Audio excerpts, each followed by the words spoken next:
Hi friends, welcome to Legaldais. ഈ ഒരു വീഡിയോയിൽ നമ്മൾ ഡിസ്കസ് ചെയ്യാൻ പോകുന്നത് പബ്ലിക് ഇൻ്റർനാഷണൽ ലോ എന്ന് പറയുന്ന സബ്ജക്റ്റിൻ്റെ ഒരു ഇൻട്രൊഡക്ഷനാണ്. അപ്പോൾ ഇതിൽ തന്നെ നമുക്ക് ആദ്യം ഇൻ്റർനാഷണൽ ലോയുടെ ഡെഫിനിഷൻ എന്താണെന്ന് നോക്കണം. അപ്പോൾ അതിൽ തന്നെ പല ആളുകൾ ഇതിന് കൊടുത്ത ഡെഫിനിഷൻസ് നമുക്ക് പഠിക്കാനായിട്ടുണ്ട്. അപ്പോൾ ആദ്യം തന്നെ നമ്മൾ അറിയേണ്ട കാര്യം എന്ന് വെച്ച് കഴിഞ്ഞാൽ ഇൻ്റർനാഷണൽ റിലേഷൻഷിപ്പ് രണ്ട് സ്റ്റേറ്റ്സ്, അതായത് ഇപ്പം ഒരു സ്റ്റേറ്റിന് ഒറ്റയ്ക്ക് ഒരു മോഡേണൈസ്ഡ് വേൾഡിൽ ജീവിക്കാനായിട്ട് പറ്റത്തില്ല, അങ്ങനെ ഐസൊലേഷനിൽ ലീവ് ചെയ്യാൻ പറ്റത്തില്ല. അപ്പോൾ അങ്ങനെയുള്ളപ്പം എന്താണ്, സ്റ്റേറ്റ്സുകൾ തമ്മിൽ ഒരു റിലേഷൻഷിപ്പ് ഉണ്ട്. അപ്പോൾ അങ്ങനെയുള്ള ഇൻ്റർനാഷണൽ റിലേഷൻഷിപ്പ് ഈ ഒരു മോഡേൺ വേൾഡിൽ ആവശ്യമാണ്. അപ്പോൾ നമുക്ക് ഓരോ സ്റ്റേറ്റിനും അവരുടേതായ ഒരു സിസ്റ്റം കാണും. അതായത് ലീഗലി അല്ലെങ്കിൽ പൊളിറ്റിക്കലി നോക്കിയാൽ, അല്ലെങ്കിൽ എക്കണോമിക്കലി, അല്ലെങ്കിൽ സോഷ്യോളജിക്കൽ സിസ്റ്റം, ഇതെല്ലാം ഡിഫറെൻ്റ് ആയിരിക്കും. അപ്പോൾ അങ്ങനെ പല സ്റ്റേറ്റുകൾക്ക് ഇതെല്ലാം ഈ ഇത്തരത്തിലുള്ള ഡിഫറൻസസ് വരുന്നത് കൊണ്ട് തന്നെ ഈ സ്റ്റേറ്റുകൾ തമ്മിൽ ഒരു മ്യൂച്വൽ റിലേഷൻഷിപ്പ് വരുമ്പോൾ എന്തുണ്ടാകാം, അവിടെ കോൺഫ്ലിക്റ്റ് ഉണ്ടാകാനുള്ള സാധ്യതയുണ്ട്. അപ്പോൾ അങ്ങനെ കോൺഫ്ലിക്റ്റ് ഉണ്ടാകുന്ന സമയത്ത് ഒരു പ്രോപ്പർ റൂൾ ഇല്ലെന്നുണ്ടെങ്കിൽ എന്ത് പറ്റും, അവിടെ ഇൻ്റർനാഷണൽ പീസ് തന്നെ നഷ്ടപ്പെടാനായിട്ട്, അതിനൊരു ഡിസ്റ്റർബൻസ് വരാനായിട്ടുള്ള സാധ്യതയുണ്ട്. അതിനു വേണ്ടിയിട്ടാണ് ഇൻ്റർനാഷണൽ ലോ വേണം എന്ന് പറയുന്നത്. അപ്പോൾ ആ ഒരു ഇൻ്റർനാഷണൽ ലോയിൽ എന്തുണ്ടായിരിക്കും, ഒരു set of rules and regulations കാണും. സ്റ്റേറ്റുകൾ അവർ തമ്മിൽ ഒരു മ്യൂച്വൽ ഇൻ്റർകോഴ്സ്, അതായത് രണ്ട് സ്റ്റേറ്റുകൾ തമ്മിൽ ഇടപഴകുന്ന സമയത്ത് എന്തെങ്കിലും കോൺഫ്ലിക്റ്റ് വന്നു കഴിഞ്ഞാൽ അതിനെ റെഗുലേറ്റ് ചെയ്യാനുള്ള റൂൾസ്, റെഗുലേഷൻസ്, ഇങ്ങനെയൊക്കെയുള്ള ഒരു set of rules and regulations ഉള്ള ലോയെയാണ് നമ്മൾ ഇൻ്റർനാഷണൽ ലോ എന്ന് വിളിക്കുന്നത്. അപ്പോൾ അതെന്തിനു വേണ്ടിയിട്ടായിരിക്കും, നമ്മൾ ആദ്യം പറഞ്ഞ പോലെ തന്നെ ആ ഒരു കോൺഫ്ലിക്റ്റ് ഒഴിവാക്കാൻ, ഇൻ്റർനാഷണൽ പീസ് നിലനിർത്താനൊക്കെ വേണ്ടിയിട്ടാണ് അത്തരത്തിലൊരു നിയമം ഉള്ളത്. അപ്പോൾ ഈ ഒരു ഇൻ്റർനാഷണൽ ലോ എന്ന് പറയുന്ന വേർഡ് ആദ്യമായിട്ട് യൂസ് ചെയ്തത് ബ്രിട്ടീഷ് ജൂറിസ്റ്റായ ബെന്താമാണ്. അപ്പോൾ 1780 ഈ ഒരു വേർഡ് യൂസ് ചെയ്യുന്നത്. ആ ഒരു ടൈം തൊട്ട് ഇത് എന്തിനു വേണ്ടിയിട്ടാണ് ഇൻ്റർനാഷണൽ ലോ എന്ന് പറയുന്ന വേർഡ് യൂസ് ചെയ്യുന്നത്, ഒരു ബോഡി ഓഫ് റൂൾസിനെയാണ് കാണിക്കുന്നത്, which regulate the relation among the states തമ്മിലുള്ളൊരു റിലേഷൻസ് റെഗുലേറ്റ് ചെയ്യുന്ന ആ ഒരു ബോഡി ഓഫ് റൂൾസിനെയാണ് ഇൻ്റർനാഷണൽ ലോ എന്ന് വിളിച്ചത്. അപ്പോൾ ഇതിന് തന്നെ പല അതോറിറ്റീസ് പല ഡെഫിനിഷൻസ് കൊടുത്തിട്ടുണ്ട്. അപ്പോൾ അതിൽ നമുക്ക് ആദ്യം തന്നെ നോക്കേണ്ടതാണ് ഒപ്പൻഹെയ്മിൻ്റെ ഡെഫിനിഷൻ എന്ന് പറയുന്നത്. അപ്പോൾ ഇദ്ദേഹം എങ്ങനെയാണ് ഈ ഒരു ലോ, ഇൻ്റർനാഷണൽ ലോയെ ഡിഫൈൻ ചെയ്തതെന്ന് നോക്കിക്കഴിഞ്ഞാൽ, Law of nations or international law is the name for the body of customary and conventional rules which are considered legally binding by civilized states in their intercourse with each other. അപ്പോൾ ഇത് 1905 professor ഒപ്പൻഹെയിം കൊടുത്ത ഡെഫിനിഷനാണ് law of Nations. നമ്മൾ international ലോയുടെ മറ്റൊരു പേരാണ് law of Nations എന്ന് പറയുന്നത്. അപ്പോൾ ഈ ഒരു ഇൻ്റർനാഷണൽ ലോ അല്ലെങ്കിൽ ലോ ഓഫ് നേഷൻസ് എന്താണെന്നാണ് പറയുന്നത്, is the name for the body of customary and conventional rules എന്ന് പറയുമ്പം ആചാരപരവും പരമ്പരാഗതവുമായ നിയമങ്ങളുടെ ആ ഒരു ബോഡി, അത് എന്തായിട്ടാണ് കൺസിഡർ ചെയ്യുന്നത്, which are considered legally binding. അത് നിയമപരമായിട്ട് അത് ബൈൻഡിങ് ആണ്, അതായത് അവർ അത് ചെയ്യാനായിട്ട് ബാധ്യസ്ഥരാണ്. അത് ആരാണ്, by civilised states in their intercourse with each other എന്ന് പറയുമ്പം രണ്ട് സിവിലൈസ്ഡ് സ്റ്റേറ്റുകൾ തമ്മിൽ അവർ ഇൻ്റർകോഴ്സ്, അതായത് അവരുടെ ആ ഒരു ബന്ധത്തിൽ, പരസ്പര ബന്ധത്തിൽ രണ്ട് സിവിലൈസ്ഡ് സ്റ്റേറ്റുകൾ ഫോളോ ചെയ്യേണ്ട ആ ഒരു കസ്റ്റമറി ആൻഡ് കൺവെൻഷണൽ റൂൾസിൻ്റെ ഒരു ബോഡി, അത് ലീഗലി ബൈൻഡിങ് ആണെന്നും പറയുന്നുണ്ട്. നിയമപരമായിട്ട് അതവർ പാലിച്ചിരിക്കുകയും വേണം. അപ്പോൾ അങ്ങനെയുള്ള ആ ഒരു ബോഡി ഓഫ് റൂൾസ്, അത് എങ്ങനെയുള്ള റൂൾസാണ്, കസ്റ്റമറിയാണ്, അതുപോലെ തന്നെ കൺവെൻഷണൽ റൂൾസാണ്, ആചാരപരവും പരമ്പരാഗതവുമായ നിയമങ്ങളാണ്. അപ്പോൾ അതിനെയാണ് ഇൻ്റർനാഷണൽ ലോ എന്ന് വിളിക്കുന്നതെന്നാണ് പ്രൊഫസർ ഒപ്പൻഹെയ്മിൻ്റെ ഡെഫിനിഷൻ എന്ന് പറയുന്നത്. അപ്പോൾ ഇദ്ദേഹം എന്ന് പറയുന്നത് one of the most celebrated authors of public international law ആണ്. പക്ഷേ ഇദ്ദേഹത്തിൻ്റെ ഈ ഒരു ഡെഫിനിഷൻ, അതായത് 1905 കൊടുത്ത ഈ ഒരു ഡെഫിനിഷൻ എന്ന് പറയുന്നത് ഒരുപാട് ഡിഫക്റ്റുകളുണ്ട് ഈ ഒരു ഡെഫിനിഷന്. അപ്പോൾ ഇതിന് പല ക്രിറ്റിസിസം ഒക്കെ വന്നിട്ടുണ്ട്. അപ്പം ഇത് ആ ഒരു ഡെഫിനേഷൻ കൊടുത്ത സമയത്ത് നല്ല ഡെഫിനേഷനാണ്, അഡിക്വേറ്റ് ആയിട്ടുള്ള ഡെഫിനേഷനാണ് എന്നുള്ള രീതിയിലായിരുന്നു കൺസിഡർ ചെയ്തിരുന്നത്. പക്ഷേ ഇപ്പോൾ അതിന് ഒബ്സലേറ്റ് ആൻഡ് ഇൻഅഡിക്വേറ്റ് ആയിട്ടാണ് കണക്കാക്കുന്നത്. അപ്പോൾ അതിൻ്റെ കാരണം എന്താണെന്ന് വെച്ച് കഴിഞ്ഞാൽ 1-2 റീസൺസ് അതിന് പറയുന്നുണ്ട്. ഫസ്റ്റ് പറയുന്നതെന്ന് വെച്ച് കഴിഞ്ഞാൽ the definition says that the rules of international law regulate the intercourse between the states only. അപ്പോൾ ഡെഫിനേഷനിൽ പറയുന്നത് എന്താണ്, ആ സ്റ്റേറ്റുകൾ തമ്മിലുള്ള ഇൻ്റർകോഴ്സ്, അവർ പരസ്പര ബന്ധത്തിനെ റെഗുലേറ്റ് ചെയ്യുന്നതാണ് ഈ ഒരു ഇൻ്റർനാഷണൽ ലോയുടെ റൂൾസ് എന്ന് ആ ഡെഫിനേഷനിൽ പറയുന്നുണ്ട്. അപ്പോൾ international law in the modern world regulate the relationship not only of the state but also deal with the rights and liabilities of international organisation, non state entities and even individuals. അപ്പോൾ ആ ഒരു ഡെഫിനേഷനിൽ എന്താണ്, 2 സ്റ്റേറ്റ്സുകൾ തമ്മിലുള്ള ഇൻ്റർകോഴ്സിനെ പറ്റി മാത്രമേ പറയുന്നുള്ളൂ. പക്ഷേ ഒരു മോഡേൺ വേൾഡിൽ ഇൻ്റർനാഷണൽ ലോ എന്ന് പറയുമ്പം എന്തൊക്കെ കാര്യങ്ങൾ അതിൽ വരുന്നുണ്ട്, 2 സ്റ്റേറ്റുകൾ മാത്രമല്ല, പകരം ഏതൊക്കെ വരുന്നുണ്ട്, ഇൻ്റർനാഷണൽ ഓർഗനൈസേഷൻസ് തമ്മിലുള്ള അവരുടെ ആ ഒരു ഇൻ്റർനാഷണൽ ഓർഗനൈസേഷൻ്റെ റൈറ്റ് ലയബിലിറ്റീസ് വരുന്നുണ്ട്. പിന്നെ സ്റ്റേറ്റിന് ആ ഒരു നോൺ സ്റ്റേറ്റ് എൻറ്റിറ്റീസ് അതിൻ്റെയും അതുപോലെ തന്നെ ഈവൻ ഇൻഡിവിജ്വൽസിൻ്റെ വരെ റൈറ്റ്സ് ലയബിലിറ്റീസ്, ഇങ്ങനെയുള്ള കാര്യങ്ങളെല്ലാം ഡീൽ ചെയ്യുന്നതാണ് ഇൻ്റർനാഷണൽ ലോ എന്ന് പറയുന്നത്. അപ്പോൾ ആ ഒരു ഡെഫിനേഷൻ കുറേ കൂടി വൈഡർ ആകുന്നതാണ്.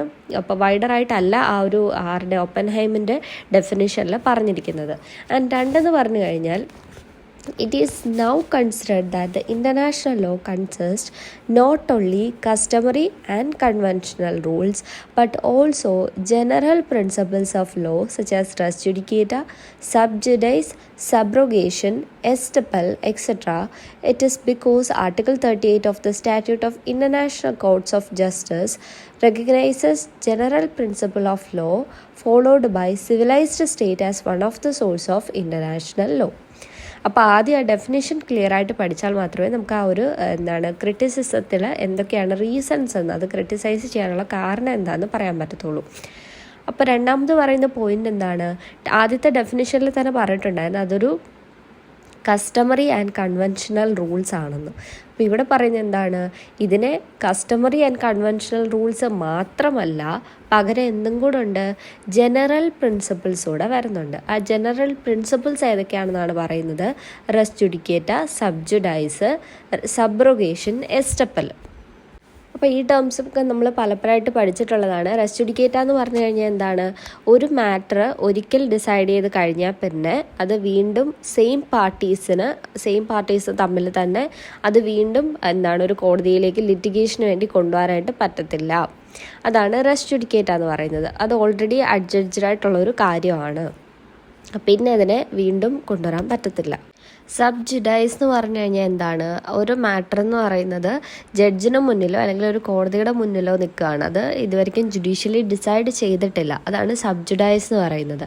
അപ്പോൾ അതൊരു ലാറ്റിൻ ടേമാണ്. ഇതൊക്കെ ഈ റെസ് ജുഡിക്കേറ്റ് ആണെങ്കിലും സബ് ജുഡൈസ് ഒക്കെ ലാറ്റിൻ ടേംസ് ആണ്. സബ് ജുഡൈസിൻ്റെ അർത്ഥം എന്ന് പറഞ്ഞാൽ അണ്ടർ എ ജഡ്ജ് അല്ലെങ്കിൽ അണ്ടർ ജഡ്ജ്മെൻ്റ് എന്നൊക്കെയാണ് അതിൻ്റെ അർത്ഥം. അത് കഴിഞ്ഞിട്ട് നമ്മൾ പറഞ്ഞത് എന്താണ്, സബ്രോഗേഷൻ എന്നുള്ളൊരു ടേമാണ്. അപ്പോൾ നമ്മൾ ഈ സ്പെഷ്യൽ കോൺട്രാക്ട് ഓഫ് ഗ്യാരണ്ടിയിലൊക്കെ പഠിക്കുന്നതാണ് റൈറ്റ് ഓഫ് സബ്രോഗേഷൻ എന്ന് പറയുന്നത്. എന്ന് പറയുമ്പോൾ എന്താണ്, ഇപ്പം നമുക്ക് ആ ഒരു കോൺട്രാക്റ്റിൻ്റെ കേസ് വെച്ച് പറയുകയാണെന്നുണ്ടെങ്കിൽ നമുക്ക് ഈ ഗ്യാരണ്ടറൊക്കെ നമ്മൾ പഠിച്ചതാണ്. അപ്പോൾ guarantor, principal debtor and creditor, ഇങ്ങനെ 3 പാർട്ടീസാണ് അവിടെ ഉള്ളത്. ക്രെഡിറ്റർ എന്ന് പറയുമ്പോൾ ആരാണ്, ആ ഒരു കടം കൊടുക്കുന്ന ആളാണ്. കടം വാങ്ങിയ ആളാണ് പ്രിൻസിപ്പൽ ഡെപ്റ്റർ. ഇതിന് തിരിച്ചു കൊടുക്കാതാകുമ്പോൾ ഗ്യാരണ്ടി നിൽക്കുന്ന ആളാണ് ഗ്യാരണ്ടർ അല്ലെങ്കിൽ ഷുവർട്ടി എന്ന് പറയുന്നത്. അപ്പോൾ ഗ്യാരണ്ടർ ഈ ഒരു പ്രിൻസിപ്പൽ ഡെറ്ററിന് വേണ്ടി ആ ഒരു ഡെറ്റ് എന്ന് പറയുന്നത് ഈ ക്രെഡിറ്റർക്ക് നൽകിക്കഴിഞ്ഞാൽ, ഫുള്ള് പേ ചെയ്ത് കഴിഞ്ഞാൽ ഈ ഗ്യാരണ്ടറിൻ്റെ പൊസിഷൻ മാറി അയാൾ ആരായിട്ട് മാറും, ക്രെഡിറ്റർ എന്നുള്ള തരത്തിലേക്ക് മാറും. എന്നിട്ട് ക്രെഡിറ്ററിന് ആ ഒരു പ്രിൻസിപ്പൽ ഡെറ്ററിനെതിരെ എന്തൊക്കെ റൈറ്റ്സ് ഉണ്ടായിരുന്നോ അതേ റൈറ്റ് എല്ലാം ആർക്ക് കിട്ടുകയാണ്, ആ പുതിയ ക്രെഡിറ്ററായ ഓൾറെഡി ഗ്യാരണ്ടറായിരുന്ന ആൾക്ക് കിട്ടുകയാണ്. അയാൾ ക്രെഡിറ്ററായിട്ട് മാറുകയാണ് അവിടെ ചെയ്യുന്നത്. അപ്പോൾ അതാണ് സബ്രോഗേഷൻ എന്ന് പറയുന്നൊരു ടേം ഉദ്ദേശിക്കുന്നത്. ഒരു പാർട്ടിയെ മറ്റൊരു പാർട്ടിയായിട്ട് സബ്സ്റ്റിറ്റ്യൂട്ട് ചെയ്യുന്നതാണ് ഈ ഒരു സബ്രോഗേഷൻ എന്നുള്ളൊരു ടേം കൊണ്ട് ഉദ്ദേശിക്കുന്നത്. അത് കഴിഞ്ഞ് നമ്മൾ പറഞ്ഞൊരു കാര്യമാണ് എസ്റ്റപ്പൽ എന്ന് പറയുന്നത്.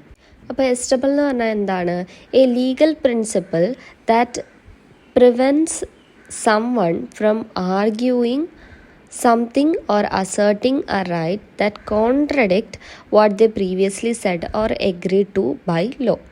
എന്ന് പറഞ്ഞു കഴിഞ്ഞാൽ എന്താണ്, ഇപ്പം ഒരാൾ നേരത്തെ എന്തെങ്കിലും ഒരു സ്റ്റേറ്റ്മെൻറ്റ് മേക്ക് ചെയ്തു, അതിൻ്റെ അടിസ്ഥാനത്തിൽ മറ്റൊരാൾ ഒരു പ്രവൃത്തി ചെയ്യുവാണെന്നുണ്ടെങ്കിൽ പിന്നീട് ഈ പ്രീവിയസ്ലി മേക്ക് ചെയ്ത ആ ഒരു സ്റ്റേറ്റ്മെൻറ്റ് വെച്ചിട്ട് ഇയാൾക്ക് ഈ ഒരു ക്ലെയിമിനെ, അതായത് അയാൾക്ക് അതിനെതിരായിട്ടൊന്നും പറയാനായിട്ട് പറ്റത്തില്ല.